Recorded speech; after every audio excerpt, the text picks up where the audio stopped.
What's good, everybody? Welcome to the Pull-Up Show. I'm your host, Mr. BJ Matthews, a.k.a. B. Jizzle. Before we get started, follow us on the YouTube page, the Pull-Up Basketball Podcast. Like, share, subscribe. All of our YouTube videos, hit that like button. Y'all come here. Let's get it popping. All right, we back in the mix of y'all, man. We're going to get right into it, man. The Clippers lose to the Pacers yesterday.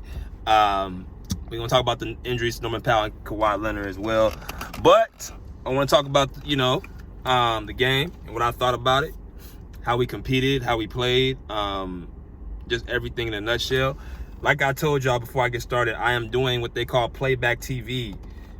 If you guys do not know, I call the games, all the road games for the Clippers on playback, where I actually have a real, commentating setup where y'all get the opportunity to see me do play-by-play. So if you guys are not subscribed to my playback, go into the community post.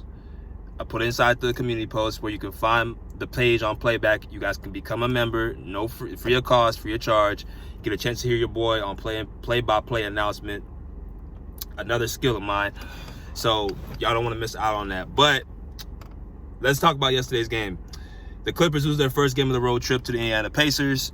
We have a 7-game road trip continuing tonight up against the Detroit Pistons on a back-to-back.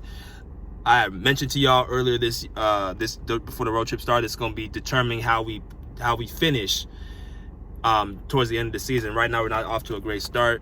Losing yesterday to the Pacers, which was kind of expected. You're missing, Kawhi Leonard and Norman Powell, your two best, personal, in my opinion, two best players. James Harden, I know people will say disagree with that, but those are our two best scorers on the team. Now, yesterday, what I saw among, what happened, we did some good things, and as we did good things, I think we got away from it more and more. We didn't, like I said, stick to the script. We started going away from what's working for us. I'm watching the game visibly with my eyes, and I'm saying, yo, you should have kept doing this, feeding Zubac the ball, getting better quality shots, stopping the ball on the defensive end. So many different, factors that keyed into us, losing, momentum going into the first quarter, second quarter. And then the Pacers just blew away in the second half, you know what I'm saying? You had Tyrese Halliburton, a very, very spectacular game with 11 assists and 1 turnover. Pascal Siakam had a quiet game. I was really surprised after what he did to us the last month. Was probably the biggest part. They won last game, the Pacers. He only had 12 points yesterday. Miles Turner got going in the first quarter with, multiple threes. He had 4 threes yesterday in total. And you had the little TJ McConnell guy. You had Nembhard, Neesmith, Benedict Mathurin had a quiet night last night. Just the whole team. The Pacers went to the conference finals last year. A very, very strong offensive team. Very, very good offensive coach. Rick Carlisle coaches them as well. And here's another stat I didn't really put out there. Did y'all know the Pacers have the second best rating when it comes to passing the ball? Meaning they pass the ball more than anybody in the league outside of one team. I don't know who the other team is, but they basically, everybody's going to touch that ball. And that's what you have when you have a successful offense usually. When everybody touches the ball, get a chance to, be a part of the offense, that's when you have, high offensive ratings, better shooting percentages, more shots being attempted because more people are touching the rock, more possessions, yada, yada, yada. So that just goes to show you, when you have an offense where everybody touches the ball, it's more successful. But that's beside the point. Let's go back to the Clippers. James Harden probably was the most highlighted part of the game with 31 points, 11 assists, 5 turnovers. Not very good assist ratio, but it is above 2-1. However, the very alarming things that we seen was we got guys who are trying to take upon roles when other guys are hurt.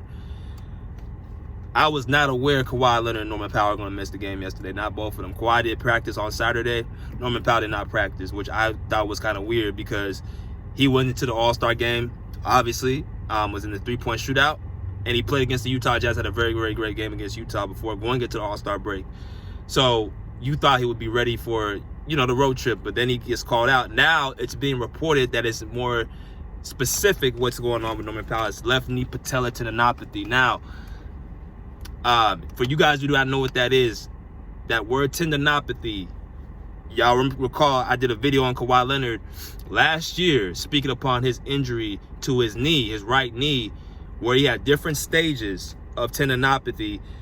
that were, having to deal with low management, how he had to sit out certain games. So there's a balance, so he doesn't overcompensate his body and making the workload more and more increased. That's what the tendinopathy, where I kept hearing that word, that's why I feel like that referred to. However, shout out to my boy Adam from Clipper Talk, speaking upon saying that Norman Powell had this situation before in the past, and he's only out for 2 games. So we have to hope and see and wait to see how long Norman's going to be out. But he has been having some lower leg injuries as well in the past. A lot of these guys, if you think about it, who are explosive athletes or, play both ways of the ball, they have injuries. Ben Simmons as well is going to be out tonight as well, who I thought did a good job on Pascal Siakam yesterday. I just think, again, man, like, each game is going to be different. Obviously, against the Detroit Pistons tonight, they've been playing very well. Cade Cunningham, he's been scoring the hell out the basketball. They have a very, very good, well-knit team. JB Bickerstaff has those guys playing at a high level. I think they're the 7th seed in the Eastern Conference right now. So a lot of things are going their way. Now, this is what I will say also about Detroit. They play a very physical brand of basketball as well. So what they're going to try to do, especially, they're going to try to rough up Zubac in that paint. They're going to try to intimidate us in this game. And my stance personally is this. For a game like this against Detroit, it's going to be different from yesterday. Yesterday, I felt we needed to get stops because Indiana's a great offensive team. Tonight, I feel like we need to get buckets. We got to find a way to score points. That's going to be amongst the guys like, of course, James Harden, which I think as he needs to score, I think he doesn't need to have the ball stick to him so long. But you got James Harden, you got Viska Zubac, who I felt yesterday should have fed more in that second half. They started going away from him. You got guys who need to hit shots, such as Bogdan Bogdanovic, Amir Coffey, even Derrick Jones Jr. He's going to have to hit shots as well, even though that's not really his game. He has to be able to knock down 3-point shots too, because that's just the situation we're in. We don't have our 2 best scorers, so we got to get the offense somewhere. So we have to find ways to score. We're going to have a very, very good shooting night. That's what it's going to have to come down to. And we're going to try to find a way to slow down Cade Cunningham. Chris Dunn, you're up again. Yesterday, you didn't have much success against Tyrese Halliburton, which I told masses that it's a difference between guarding Damian Lillard and Tyrese Halliburton because, first of all, you have a coach with Doc Rivers, in my personal opinion, who isn't smart enough to try to keep Damian Lillard out of trouble. So what he does is allow Damian Lillard to try to ISO and try to, shake his defender off of him rather than, have a screen set, get an aggressive defender like Chris Dunn off of him and just play within the team. That's what Tyrese Halliburton did. That's what Rick Carlisle did for him. He doesn't get caught up in that one-on-one mano-a-mano type of thing. That's not what he does. He has a screen set for him. Here comes Miles Turner. Here comes Pascal Siakam. Here comes Obi Toppin. They set a very, very strong screen for Tyrese Halliburton. He gets free. He has room to operate a 3-point step-back shot. He kicks the ball to an open shooter. He kicks the ball on the roll. Whatever the option, he has options now. So that's what Tyrese Halliburton did yesterday. So I don't think Cade Cunningham is going to be doing a lot of that pick and roll. He's going to probably try to, it's going to be an opportunity for Chris Dunn to play defense, or Derrick Jones Jr. on Cade Cunningham as well. Point of attack defense. We have to find a way to slow Cade Cunningham down. We have to find a way to score the basketball and hit 3-point shots. It's going to be a tough game. Do I feel like we can win? Man, I'm going to be honest. I think it's a lower chance we lose this game, but that's not the point. The point is how we look throughout the game. How do we play within the team methods, or guys have their own agendas? Do we stick to do we play smart? Do we play dumb? Do we play hard, or like this, that, and the other? That's what it's gonna have to come down to. At this point, this is a gut check time. You guys see, last year we kind of fell into the same little funk around this time, right after All-Star break, coming off that 25-5, 30-8 record. Going into All-Star break, we were rolling, and then outside of All-Star break, we started, losing games. Really, this year, if you guys saw, like, before All-Star break, we started losing games. So this is a little bit even different from last year. So they're going to have to find a way to get a rhythm. We got Detroit. We got Chicago. We got who else we got? Indiana, Detroit, Chicago. We got a fourth team as well. I can't think of it. We got Phoenix. We got the Lakers twice, and then we back home again. I cannot remember the fourth team that we play.